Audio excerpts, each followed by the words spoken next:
Assalamualaikum warahmatullahi wabarakatuh. Salam dan bahagia. Perkenalkan saya Dimas Yogi Pratama, NIM 2020-008329 dari Fakultas Ekonomi Prodi Manajemen, Universitas Sarjana Wiyata Taman Siswa Yogyakarta. Di sini saya akan mempresentasikan materi saya yaitu teori-teori dalam etika bisnis.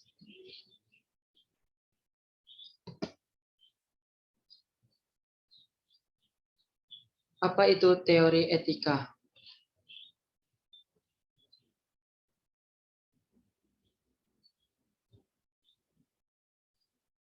Teori etika menurut para ahli. Yang pertama yaitu ada Dr. Andus O.P. Simorangkir. Etika atau etik dapat diartikan sebagai pandangan manusia dalam berperilaku menurut ukuran dan nilai baik. Mariani dan Ludigo. Etika adalah seperangkat aturan atau norma atau pedoman yang mengatur perilaku manusia, baik yang harus dilakukan maupun yang harus ditinggalkan, yang dianut oleh sekelompok atau segolongan masyarakat atau profesi. Yang ketiga, menurut Dr. Andus H. Burhanuddin Salam, etika merupakan cabang filsafat yang berbicara mengenai nilai dan norma yang menentukan perilaku manusia dalam hidupnya. Yang keempat ada menurut Brooks.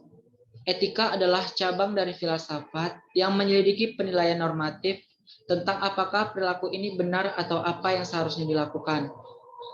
Kebutuhan akan etika muncul dari keinginan untuk menghindari permasalahan di dunia nyata. Teori-teori etika bisnis.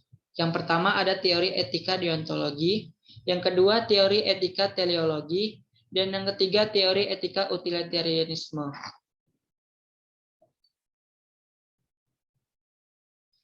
Teori etika deontologi. Etika deontologi adalah sebuah istilah yang berasal dari kata Yunani, deon yang berarti kewajiban, dan logos berarti ilmu atau teori.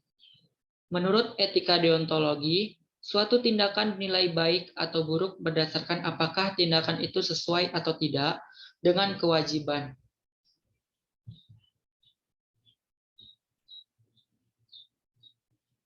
Selanjutnya pengertian deontologi menurut para ahli. Menurut Encyclopedia Britannica, etika deontologis teori etika yang menggunakan aturan untuk membedakan yang benar dan yang salah. Pendekatan ini cenderung cocok dengan intuisi alami kita tentang apa yang etis atau tidak. Menurut Ethisch Unreferred, deontologi adalah teori etika yang menggunakan aturan untuk membedakan yang benar dan yang salah. Menurut Stanford Encyclopedia of Philosophy, deontologi adalah salah satu dari jenis teori normatif mengenai pilihan mana yang secara moral diperlukan, dilarang, atau diizinkan. Ciri deontologi. Bagaimana seseorang harus bertindak didefinisikan secara independen dari kebaikan atau moral. Teori-teori deontologi selalu menghasilkan imperatif kategoris, yaitu tugas-tugas yang terlepas dari teori kebaikan apapun. Menekankan terhadap apa yang dilakukan atau tindakan orang, bukan dengan konsekuensinya dari tindakan mereka. Selanjutnya ada dampak deontologi. Dagut, yang pertama menekankan nilai setiap manusia.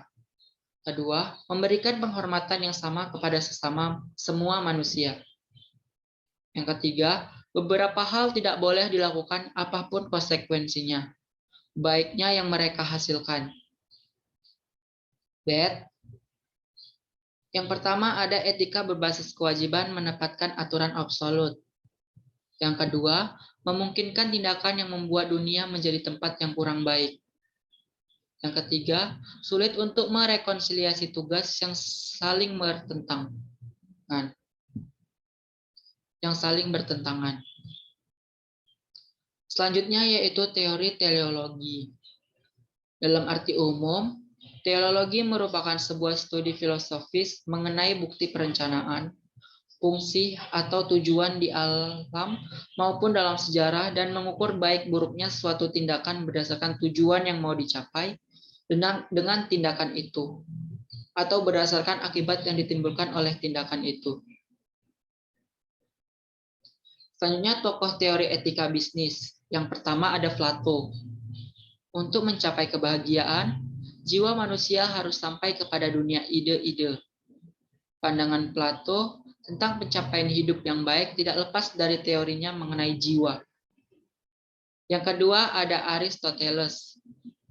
Aristoteles menegaskan kebahagiaan adalah sesuatu yang final, serba cukup pada dirinya, dan tujuan dari segala tindakan. Dengan demikian, semua tindakan yang bertujuan untuk membahagiakan orang lain atau diri sendiri dapat dikatakan sebagai sebuah tindakan yang baik. Yang ketiga ada Thomas Aquinas. Filsuf sekaligus teolog Thomas Aquinas menegaskan bahwa Allah adalah tujuan dari segala sesuatu. Dengan demikian, segala sesuatu yang berorientasi kepada Allah dikatakan baik, dan segala sesuatu yang tertuju di luar Allah dikatakan jahat. Selanjutnya yaitu teori utilitarianisme.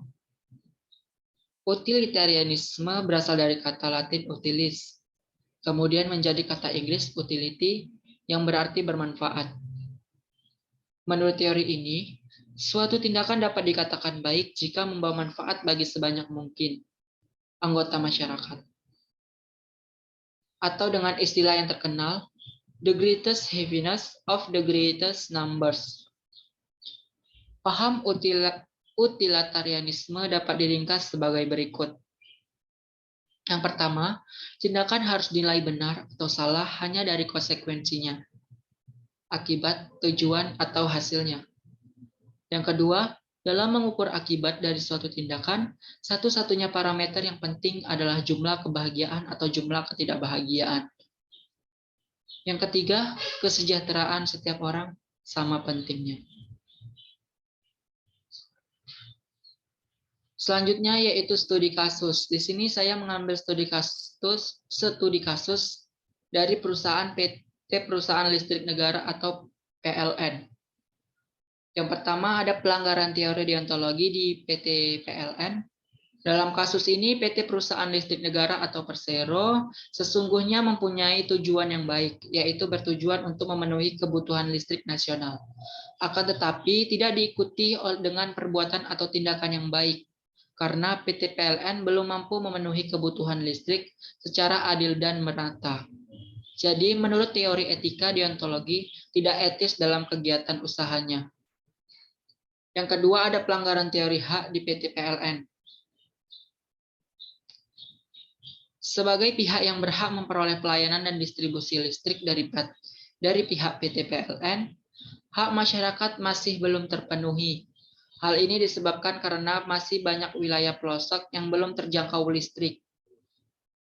Terjangkau listrik pun beberapa wilayah tertentu masih mengalami gangguan dan pemadaman secara sepihak, yang menyebabkan kurang nyamannya masyarakat. Hal seperti ini mengakibatkan kerugian yang tidak sedikit bagi masyarakat, dan investor menjadi enggan untuk berinvestasi. Maka PT PLN dinilai tidak etis bila ditinjau dari teori etika hak. Yang ketiga ada pelanggaran teori etika teleologis dan utilitarianisme di PT PLN. Dalam kasus ini, monopoli di PT PLN terbentuk secara tidak langsung dipengaruhi oleh pasal 33 Undang-Undang Dasar 1945,